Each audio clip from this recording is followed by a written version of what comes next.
Defense of national sovereignty. The Brazilian government requests the definitive dismissal of the lawsuit filed by Humbly and Trump media against Moraes.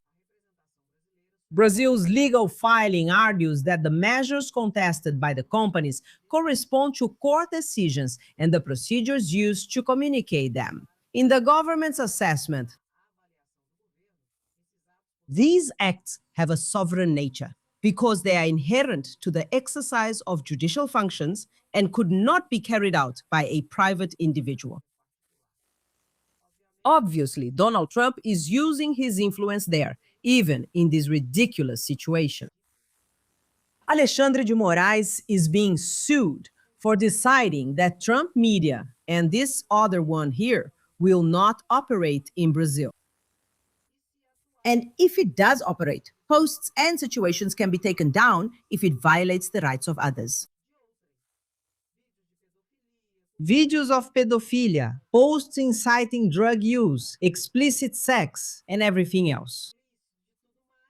Alexandre de Moraes went there, took it down, and removed it. Then they went and filed a lawsuit in the United States against Justice Alexandre de Moraes.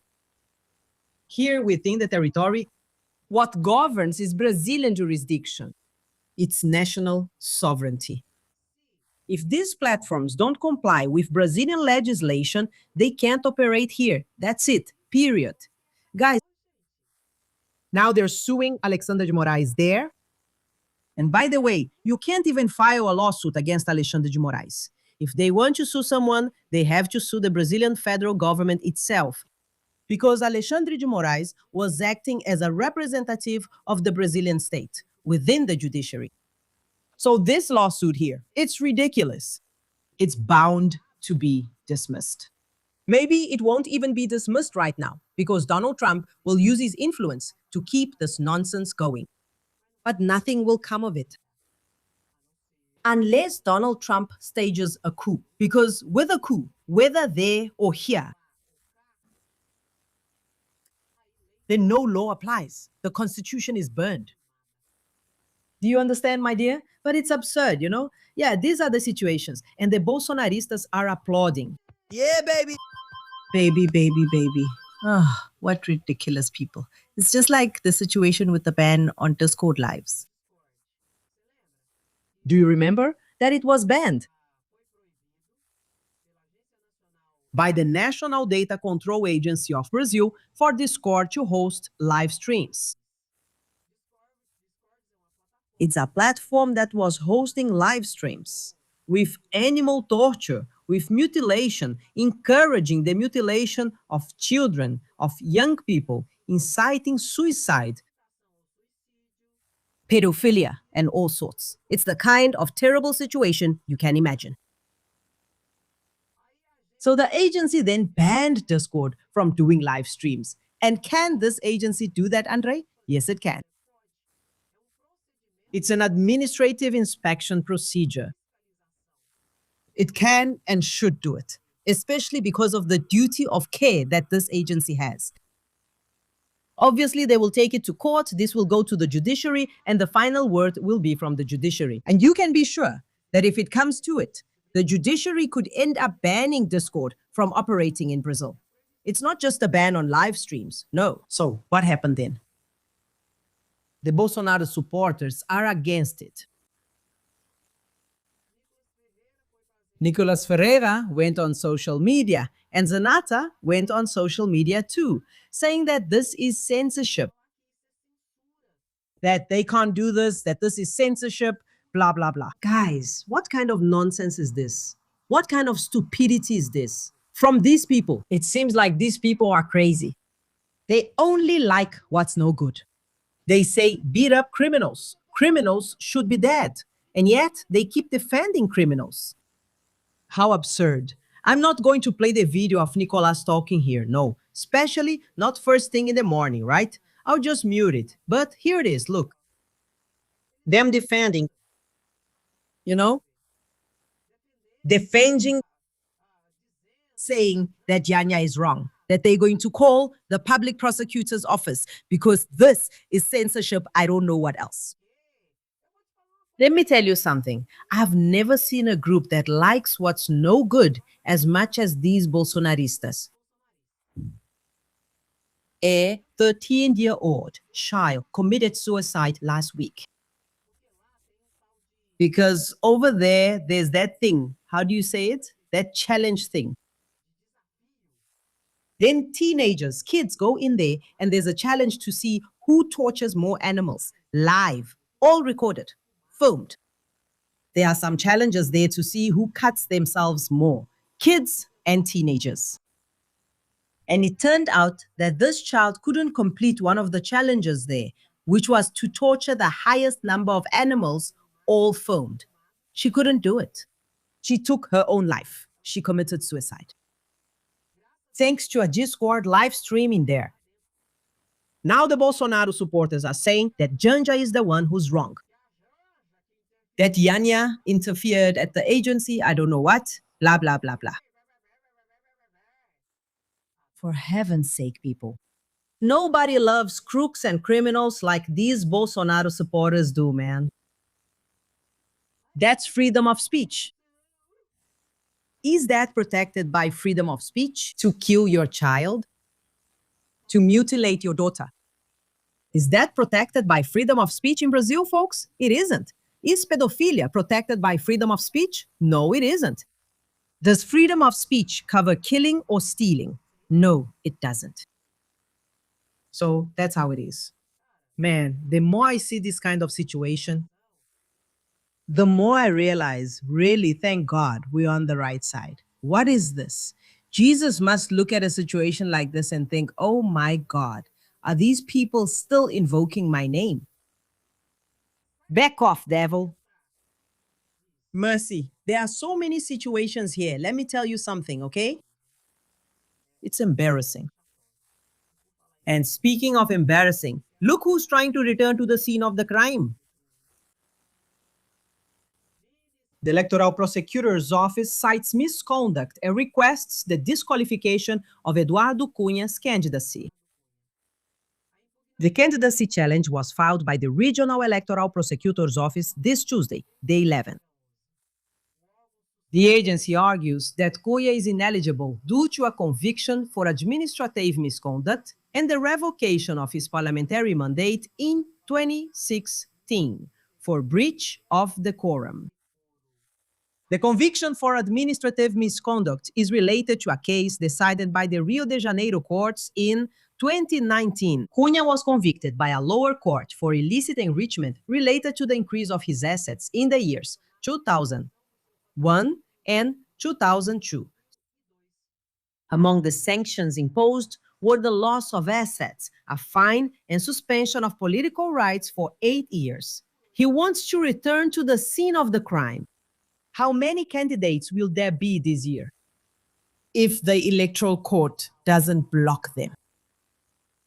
He's going back to the scene of the crime. Nevertheless, I have to say, Eduardo Cunha is still at the scene of the crime. His daughter, Dani Cunha, is a federal deputy. And they say that the one who runs her office and who is always involved in political negotiations inside her office at the National Congress is who? The convicted politician Eduardo Cunha. Oh boy, if we don't learn to vote for decent people, we'll end up with these useless troublemakers representing the criminals again. Then we won't have anything good. Oh, Jesus. What's this? Lula and Alcolumbre resume ties on the eve of the election, already looking ahead to 2027.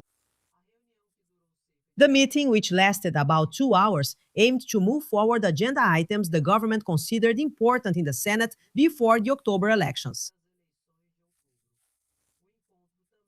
The meeting was also attended by the Minister of Institutional Relations, José Guimarães, and the government's leader in the Senate, Senator Teresa Leitão. Can we trust then, Andrea? Obviously not. In fact, in yesterday's questions and answers at 8 p.m., I talked about this regarding Hugo Mota. And now I'm going to talk about this regarding Davi Alcolumbre. What does Davi Alcolumbre want? The same thing that Hugo Mota wanted. Lula's support for re-election to the presidency of their respective chamber. At the beginning of next year, we will have elections for the president of the Chamber of Deputies and for the presidency of the Federal Senate. Davi Alcolumbre wants Lula's support for his re-election, just like Hugo Mota. And they are talking and putting this on the table. Hugo Mota, by all indications, has already succeeded. He got what he wanted, so much so that he declared his support for Lula's re-election. I said that this is not ideal, but it's the reality, and it's necessary. The more support Lula has, the greater his chances of winning in the first round, which is extremely important. And likewise, Davi Alcolumbre wants the same thing. Did you understand, my dear? And Davi Alcolumbre is even more relaxed than Hugo Mota himself, because Hugo Mota will have to run for re-election. Davi Alcolumbre doesn't. Davi Alcolumbre has secured another 4 years of his term, making a total of 8 in the Senate. So he's relaxed, he's cocky, and Lula needs, for example, the approval of the constitutional amendment to end the 6-day on, 1-day off work schedule. And Davi Alcolumbre put his big butt on it, sat on it, and so far hasn't done anything. From the bench. I'm not saying you have to trust. I'm not saying it's ideal. I'm not saying any of that. Don't get things mixed up. But we're under coalition presidentialism, where if Lula, if he doesn't make those alliances, he can't govern, let alone get re-elected. Let's be honest. I'll repeat. Hey, don't get nervous. Calm down. Calm down. I'm not saying that Lula has to support it to get re-elected, to get elected. Nothing like that. I'm saying that Lula has to make the most of it in order to serve the public interest, which is to prevent the Bolsonaristas and the far right from returning to power. Get the code. Get the code, my God. Oh, and that's it, right? Soon they'll re-elect Hugo Mota. And what is he exactly? And another thing, in the federal Senate, the situation is even a little worse. Why, Andre? Do you know who they want to put there? They're already there, already eager to see if they can make him president of the Senate next year. Rogério Marinho. Think about it. What a mess.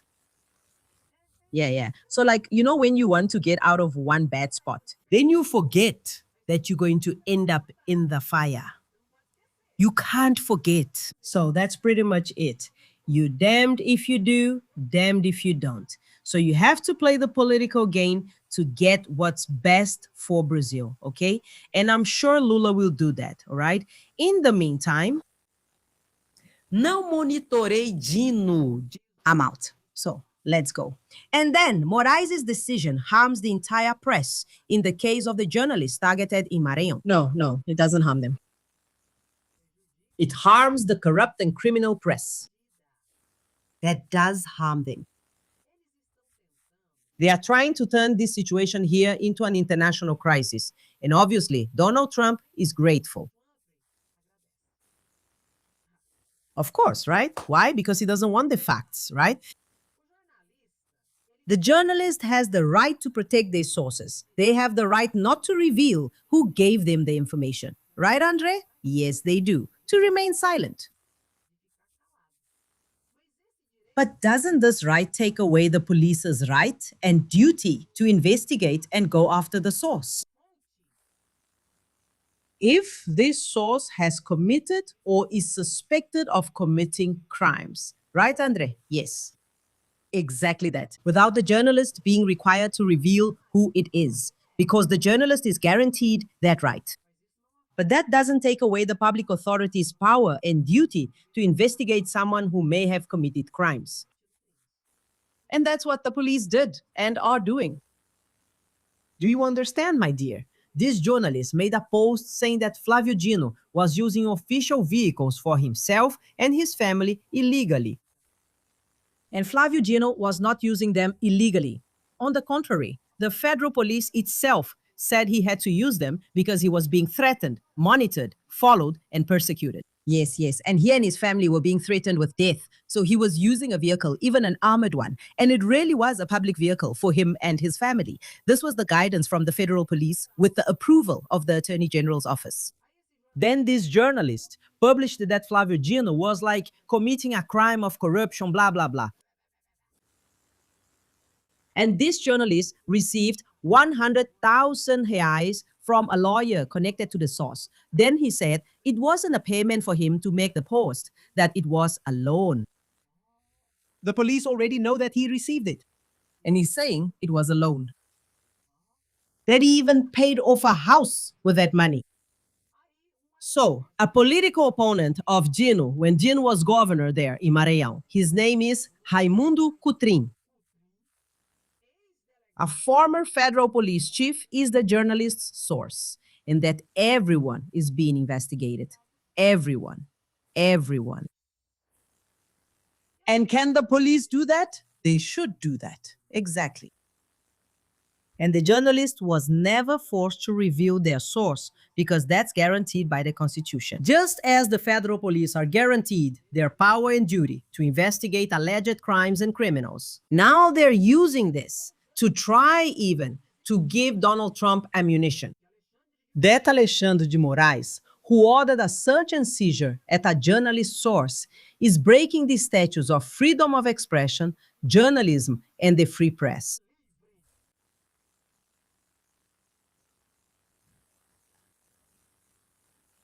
Oh, what a bunch of no good people. You'll have to excuse me. Oh, what a bunch of scumbags, right, Flavio? And Flavio calls himself a lawyer. I'm a lawyer. He was one of the first to attack Minister Alexandre de Moraes for what Alexandre de Moraes did. Let me tell you, soon he'll order an arrest. If they find the evidence and it was collusion, they'll be arrested.